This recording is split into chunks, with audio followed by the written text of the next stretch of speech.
আয়েশা ও মিনার পরিবার একটি আদর্শ ইসলামিক পরিবার। তোমরা যদি ইসলামের আলোয় জীবন গড়তে চাও তাহলে অবশ্যই চ্যানেলটি সাবস্ক্রাইব করো।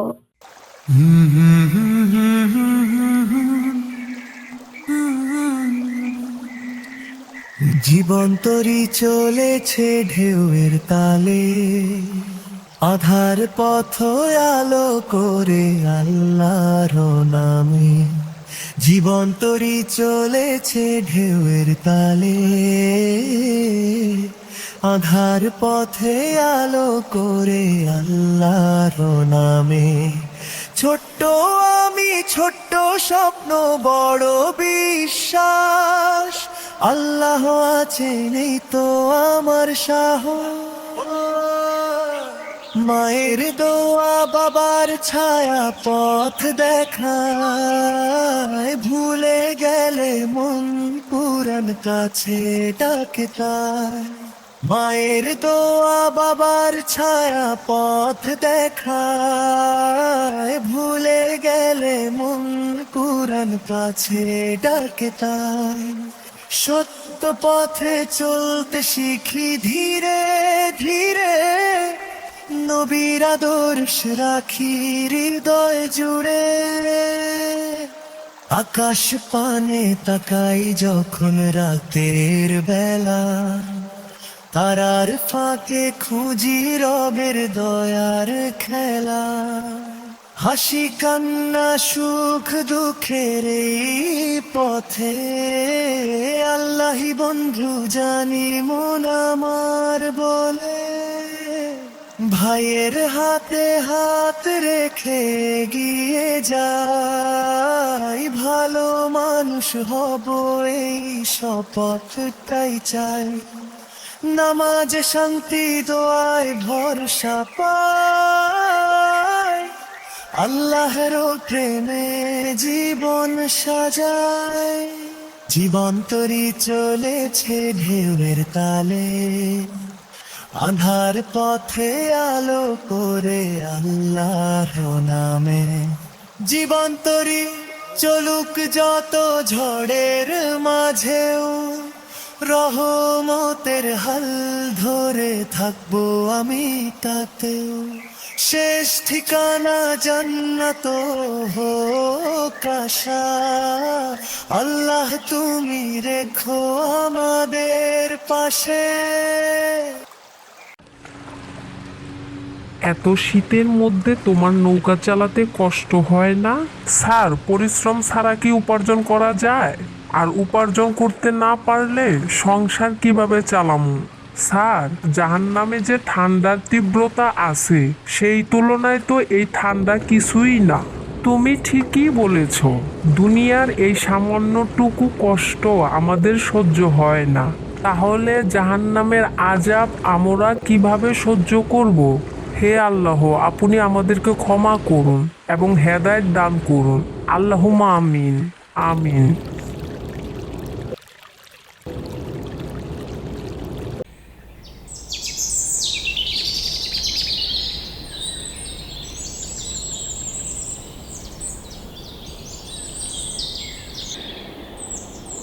প্রচণ্ড শীত পড়েছে।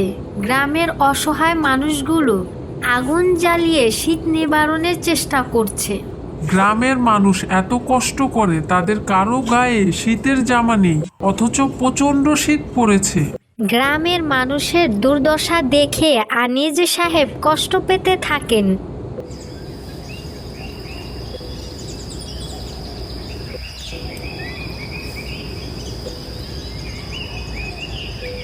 তুমি আসমানে থাকো প্রভু, আমি জামিনে। আপা, কি রান্না করছো? সবার জন্য স্যুপ তৈরি করছি। যে শীত পড়েছে, আলহামদুলিল্লাহ আমরা তো ভালোই আছি, কিন্তু আমাদের গ্রামে অনেক দরিদ্র লোক আছে যারা মাঠে ঘাটে কাজ করছে এই শীতের মধ্যে। এমনকি অনেকের গায়ে শীতের জামাও নেই। তুমি একদম ঠিক কথা বলেছো। সেই তুলনায় মহান আল্লাহ তাআলা আমাদেরকে অনেক ভালো রেখেছেন, আলহামদুলিল্লাহ। আল্লাহু আকবার,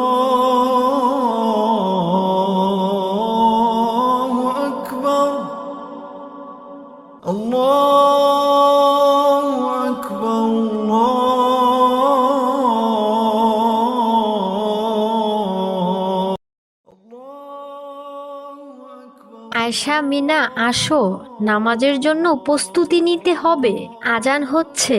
আম্মা, খুব শীত, এখন অজু করতে খুব কষ্ট হবে। শীতের এই কয়টা দিন নামাজ না পড়লে হয় না? না মিনা, এমনটি করা যাবে না, তাহলে আল্লাহ তাআলার লানত আমাদের উপরে পড়বে। জানো, আল্লাহ তাআলার কাছে সবচেয়ে প্রিয় দুইটি ইবাদত হচ্ছে শীতকালে অজু করা এবং গরমকালে রোজা রাখা। গরমকালে অতিরিক্ত গরম পড়ার পেছনে এবং শীতকালে অতিরিক্ত শীত পড়ার পেছনে নির্দিষ্ট একটি কারণ রয়েছে। এ বিষয়ে বুখারী শরীফ হাদিসে উল্লেখ করা হয়েছে যে হযরত মুহাম্মদ সাল্লাল্লাহু আলাইহি ওয়াসাল্লাম ইরশাদ করেন যে জাহান্নাম আল্লাহ তাআলার কাছে এই বলে অভিযোগ করেন যে, হে আমার প্রতিপালক, আমার প্রচন্ড উত্তাপের কারণে জাহান্নামের এক অংশ অপর অংশকে গ্রাস করার উপক্রম হয়েছে। তখন মহান আল্লাহ তাআলা জাহান্নামকে দুইটি শ্বাস ফেলার অনুমতি দেন, একটি শীতকালে, অন্যটি গ্রীষ্মকালে।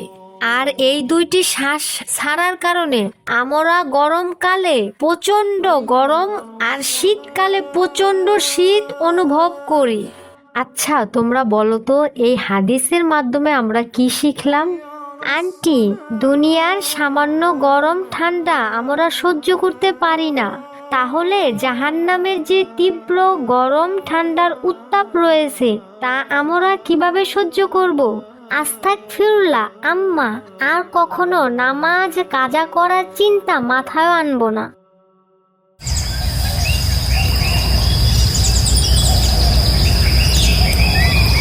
এতগুলো শীতের জামা? গ্রামের অনেক অসহায় মানুষ শীতে কাঁপছে, তাদেরকে দেখে আমার খুব খারাপ লাগে। জানো, এমনকি ছোট ছোট ছেলে মেয়ে, তাদের গায়েও কোনো শীতের জামা নেই। গ্রামের মানুষগুলোর দুরবস্থা দেখে আমার নিজেকে অপরাধী মনে হচ্ছে। আমার আরো আগে তাদের খোঁজ খবর নেওয়া উচিত ছিল। আপনি দুশ্চিন্তা করবেন না, নিশ্চয় মহান আল্লাহ তাআলা এই ভুলের জন্য আমাদের ক্ষমা করবেন। আব্বা, আপনার সাথে আমিও যাব। না মা, তোমার এই শীতের মধ্যে বাহিরে যাওয়ার দরকার নেই। না আব্বা, আমিও গ্রামের অসহায় মানুষগুলোর সাহায্য করতে চাই। আচ্ছা ঠিক আছে, তাহলে চলো। আসসালামু আলাইকুম। ওয়ালাইকুম সালাম।